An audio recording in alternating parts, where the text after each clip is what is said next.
എൻ്റെ പേര് സിസ്റ്റർ റോഷിനി. ഞാൻ ലൂർദ് ഹോസ്പിറ്റലിൽ 10-15 വർഷമായിട്ട് ജോലി ചെയ്യുന്നു. 2002 മുതൽ 2006 വരെ ജോളി അച്ഛനുമായിട്ട് വളരെ അടുത്ത് ഇടപഴകി പ്രവർത്തിക്കാനുള്ള അവസരം ലഭിച്ചു. എൻ്റെ ഉത്തരവാദിത്തമുള്ള ഒരു ജോലിയുടെ ഇടയിൽ അസിസ്റ്റന്റ് ഡയറക്ടറായ ജോളി അച്ഛനുമായിട്ട് വളരെയധികം ഉത്തരവാദിത്തമുള്ള കാര്യങ്ങൾ പങ്കിടേണ്ടി വന്നപ്പോൾ എനിക്ക് ഒത്തിരി സഹായം അച്ഛനിൽ നിന്ന് ലഭിച്ചിട്ടുണ്ട്. ഒരു ദൈവിക മനുഷ്യനുമായിട്ടുള്ള ഇടപെടലാണ് അച്ഛൻ്റെ ഇടപെടലിലൂടെ മനസ്സിലായിരിക്കുന്നത്. വളരെ പ്രത്യേകമായിട്ട് എടുത്തു പറയേണ്ട 2 കാര്യങ്ങൾ ഞാനിപ്പോൾ ഓർക്കുകയാണ്. ഒന്ന്, സിസ്റ്റേഴ്സ് ഓഫ് ചാരിറ്റി എല്ലാവർക്കും 13 പേർക്ക് ഡെങ്കു ഫീവർ വന്നപ്പോൾ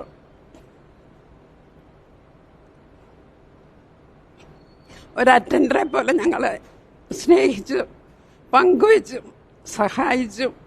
ഭക്ഷണം വിളമ്പി സഹായിച്ചത് ജോളി അച്ഛനാണ്. അതിലുപരി രാത്രിയിൽ പുറത്തുപോയി മരുന്ന് മേടിക്കേണ്ടി വന്നപ്പോൾ അച്ഛൻ തന്നെ വണ്ടിയെടുത്ത് ഞങ്ങളെ കൊണ്ടുപോയി മരുന്ന് വാങ്ങിച്ചു, ബ്ലഡ് വാങ്ങിച്ചു തന്നു.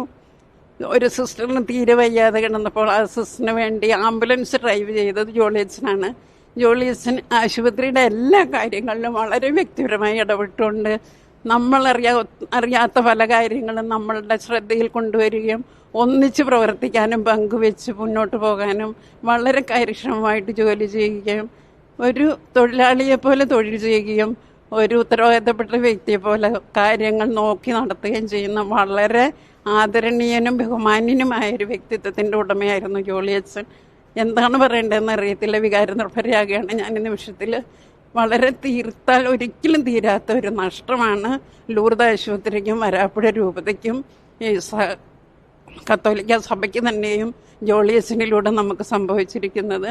ദൈവം അദ്ദേഹത്തിൻ്റെ ആത്മാവിന് നിത്യശാന്തി നൽകട്ടെ എന്ന് വളരെ ആത്മാർത്ഥമായി വേദനയോടെ പ്രാർത്ഥിക്കുകയാണ്.